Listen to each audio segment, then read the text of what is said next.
rest of your life, what would it be? Because mine would be just Parmesan cheese.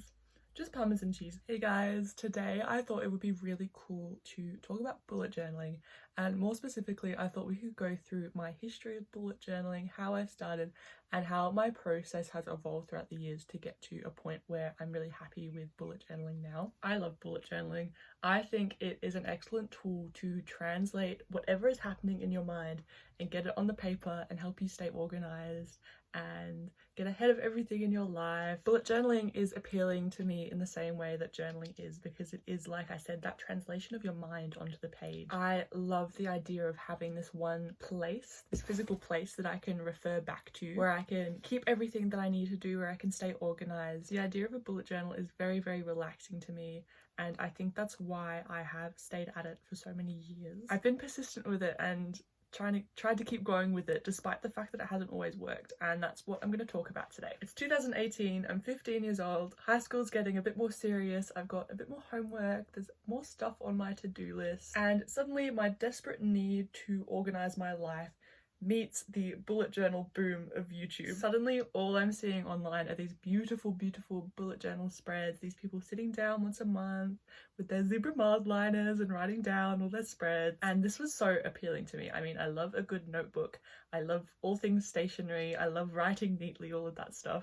So yes, this is my first ever bullet journal, and it's a bit weird, I'll be honest with you. I basically took the idea of sitting down to make a monthly spread and I just ran with it. This bullet journal for me was less about the contents of it, less about using it as an actual planner, and more about the cathartic process of actually laying out my weekly spreads. I think it was very relaxing to me to be able to write down on the page what I was doing in the weeks that were coming up and being able to see it, which is a theme that will come up later on. But yes, this bullet journal was one of my biggest outlets for creativity, as you can see.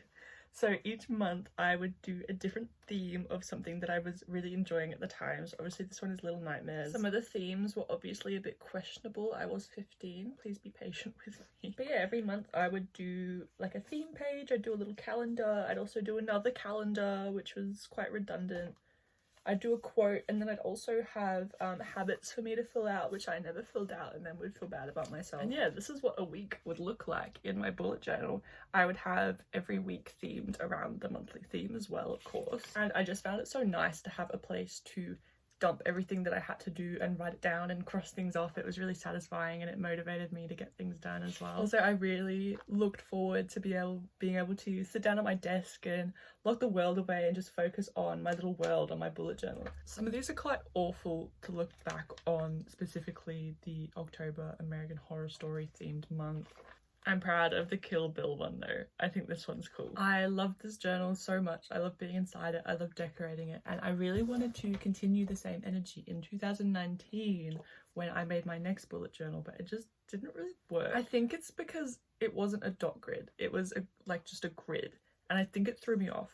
That's the only reason I can think of. That, and I was getting a little bit busier with high school, so maybe I didn't have the time. But yeah, the pages definitely lost a lot of their passion. But also I started to feel a bit weird. You know, I'm 16 now and I just didn't want to like pull out my planner and have it be like all these cartoon characters. So yeah, this one kind of just stopped. But 2020 rolled around and I was in year 11 and I knew I'd have a little bit more to do, so I just went and got a normal planner. This worked really well functionally. I was in it all the time making to-do lists, but I found that because I hadn't physically made it myself and written out the pages, I was a lot less connected to it as a journal. So it definitely still served its purpose, it still worked, but I didn't feel as close to it as I would ideally like to. And then I went to year 12 in 2021 and this was my last year of high school. It was the big one, so I knew I'd need a big book for to-do lists. I went with this really nice book from Typo, but the second I started it I just really didn't like it. It was really weird. It had like these sections in it,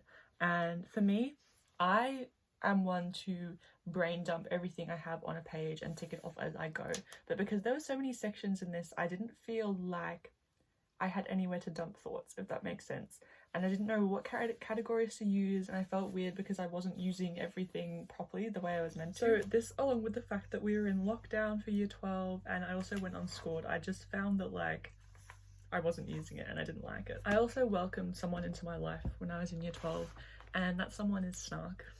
Snack is my beautiful traveler's notebook.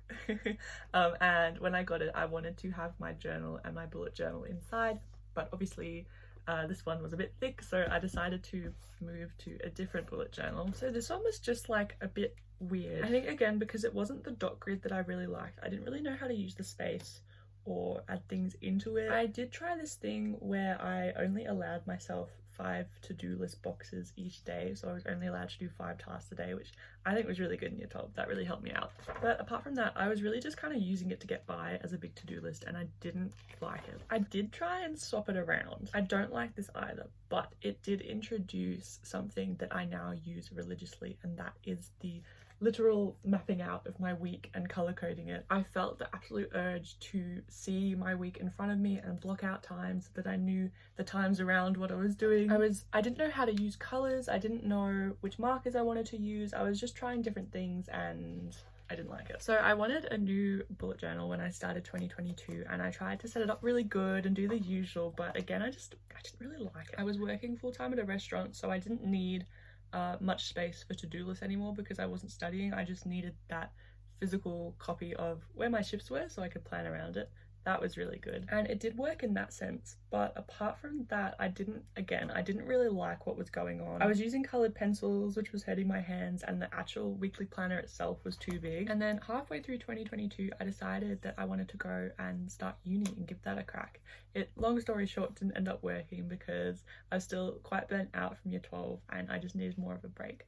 But while I was at uni, I did start a new bullet journal and try a different method, and that really worked out and I really liked it. I'd say this is the first evolution of the way that I bullet journal now and the way that I'm really happy with it. So what I did is I shrank my week and I put it in the corner so it was taking up less space, and then I gave myself a dumping ground for all of my to-dos, and then I gave myself daily spaces to transfer my to-dos on the days that I wanted to do them. This was great while I was at university because I could just brain dump and transfer everything across while I was doing it. But like I said, uni didn't really work very well because I was still burnt out. So I sort of trailed off with actually using it like that, and they started getting emptier and emptier.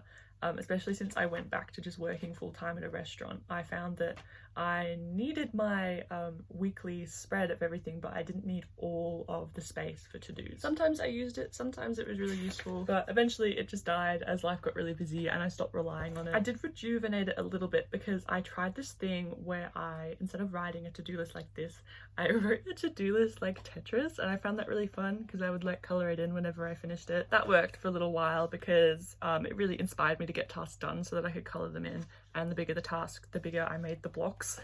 I happened to finish this journal in December, which was really good because it meant I could start my new bullet journal for 2024. So I've actually taken it out of Snark so you can see it properly.